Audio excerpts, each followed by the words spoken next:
This is Turd Flinging Monkey for TFM News. I'm going to be responding to an article called As the RAF's First Woman Fast Jet Pilot, I Know We Need to Question the Psychological Effects of War on Our Pilots in Syria by Sally Cox for The Independent. Now, I found out about this article by seeing Sargon of Akkad comment on it in his latest This Week in Stupid video, which I'll link to. However, he kind of just brushed over it, and I really think this deserves a lot more attention than he gave it, hence this video. So recently, the United States has talked about opening up all combat roles to women. And of course, this is wonderful. You know, all these feminists can finally prove that they're just as strong and capable as a man. Now, I don't know if they're going to lower the standard or not. I assume they won't because, you know, people's lives are literally on the line. And if they don't lower the standard based on the 4% rule, about 96% of the people in these units will still be men and about 4% women. Now, however, just because a woman can meet the standard doesn't mean she's going to actually operate at the level of a man, physically or mentally. Case in point, this article. So the tagline to this article reads, "Although I became institutionalized, I got out in enough time to recover. Had I stayed longer, I would never have been able to become a mother and bond with my children." So what the fuck is she talking about? Let's move forward. So to lay the groundwork, I'm going to have to quote the first part of this article. It says, quote, "I was in the military for 11 years. I was a fighter controller for 6 years and served 2 tours before re-enrolling as a pilot once the RAF, which is Royal Air Force by the way, made the decision to allow women to fly. I was the first woman to pass through the Royal Air Force's fast jet flying training program. I trained to fly and engage in ground attack and air-to-air combat." Okay, so let me stop there. So recently, and I made a video about this a while ago, there were 2 women who passed Ranger School, the first women to ever pass Ranger School. And they pulled out all the stops to help ensure that some women passed, and only 2 did. Now, this isn't to take away from the accomplishments of these 2 women. Here we have the first female fast jet pilot for the Royal Air Force.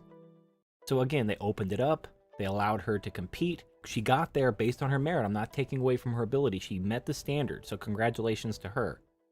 Here's where things go completely off the rails. Let me continue. Quote, "One of the most appealing things about the military is its camaraderie.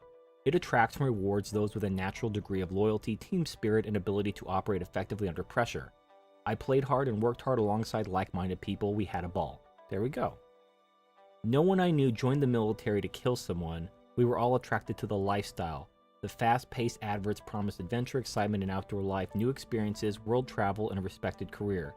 No one mentioned the killing clause. The military doesn't carry a mental and emotional health warning. It should." Unquote. Holy fucking shit. What do you think those guns on your plane are for? I don't even know what to say. You know, you have someone who served 11 years in the military and doesn't know one person who joined the military to kill someone? Have you never met a Marine? I've known many Marines. They used to talk about how the blood made the grass grow. They fucking loved it. So, and I understand, maybe the UK is just really fucking laid back. But how do you serve 11 years without it entering your mind that these bombs and bullets you're shooting out of your plane are meant to kill people? That's your fucking job. It's not like, you know, you're a police officer where you have a gun just in case, but you also have pepper spray and a baton and a radio and a whistle and all those other things. And if it escalates, then you pull out the gun. If you're in the military and you're going somewhere with your guns and missiles, you're there to put warheads on foreheads. You're there to kill people. I mean, they're bad people, presumably, you hope so, but that's your fucking job. Your job is to kill people. Anyway, let me continue with this heart-wrenching tale of this disillusioned 11-year combat veteran. Quote, "Because of the emphasis on minimizing emotional thinking and expression," another reason why women shouldn't be there, "high levels of stress can be held at bay for a considerable period of time. This is useful, even necessary, in a combat scenario where lives depend on one's ability to control one's emotions and operate the aircraft safely and effectively. With practice, stress reactions can be so effectively subsumed that the sufferer stops feeling even after the event. Once servicemen leave the emotionally controlled confines of the military, mental and emotional health issues begin to seep into everyday life.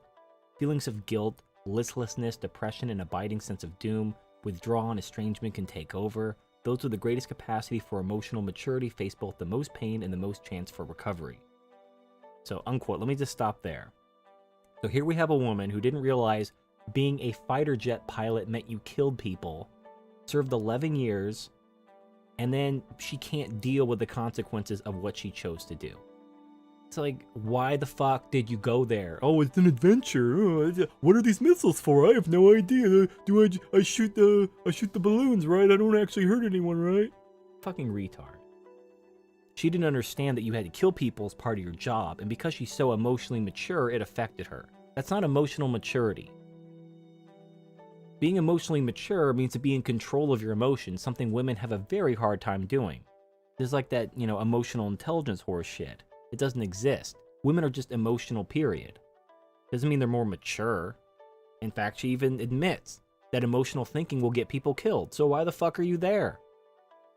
She continues, quote, I was lucky, although I became institutionalized, I got out in enough time to recover. Having children helped me enormously. Another few years, and I would have either not have had children or struggled to bond effectively with them. I would have been too angry and frustrated with their incompetence and clear inability to follow simple instructions. I was a trained killer. Transitioning from that to motherhood was a stretch, unquote. Think about all the money that was wasted on this cunt to learn how to fly a plane. Tens of thousands, maybe millions of dollars wasted on this stupid bitch so that she could pretend to be a real soldier and then bitch about it and then go home and be a mother. You should have been a fucking mother from day one. How many men were passed up because feminists saw that, oh, look at this woman, she's going to be the first woman fast jet pilot in history, it's so wonderful, what a great day for women. And all she does is she cracks and quits. Because she couldn't handle what her fucking job was. She didn't understand in 11 years her job is to kill people.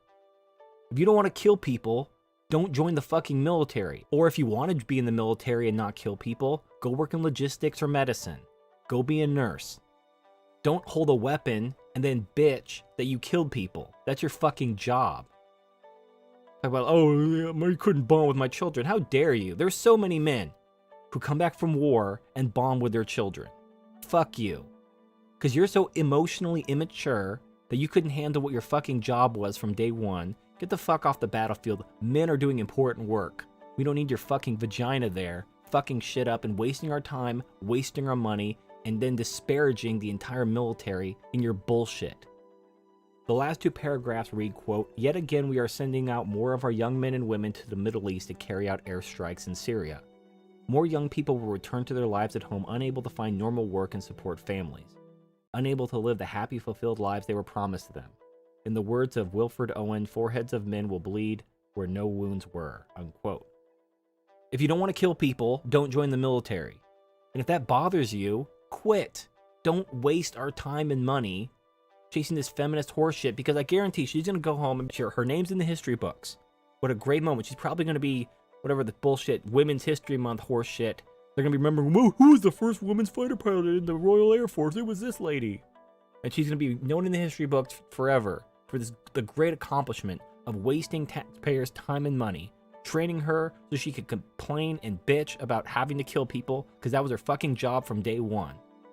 But don't worry, she has a solution. Here we go. Quote, for a fraction of the defense budget, a dozen warships could be converted to aid ships.